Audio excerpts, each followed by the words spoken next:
আজকে কাঁঠালের হাঁটি দিয়ে ঘ্যাটকলের ডুগা রান্না করব। ভিডিওটা দেখো। কাঁঠালের হাঁটি আর ঘ্যাটকলের ডুগা সেদ্ধ করে নিছি। তেল দিয়ে দেই, লঙ্কা দিয়ে দেবো, পাঁচ সোমবারে দিয়ে দেই, কাঁঠালের বীজ দিয়ে দেবো, ঘ্যাটকলের ডুগাগুলো দিয়ে দেই, লবণ দিয়ে দেই, হলুদ দিয়ে দেই, একটু ভাজা ভাজা করে নেব। লঙ্কা দিয়ে দেই, ভাজা হয়ে গেছে, জল দিয়ে দেবো। সেই ঢাকনাটা কিনে আনছি, ওইটা দিয়ে ঢেকে দেবো। ঢাকাটা খুলে দেই,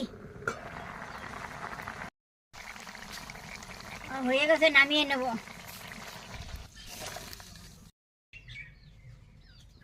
আমার ঘ্যাটকলের ডুগা দিয়ে কাঁঠালের হাঁটি রান্না করা হয়ে গেছে।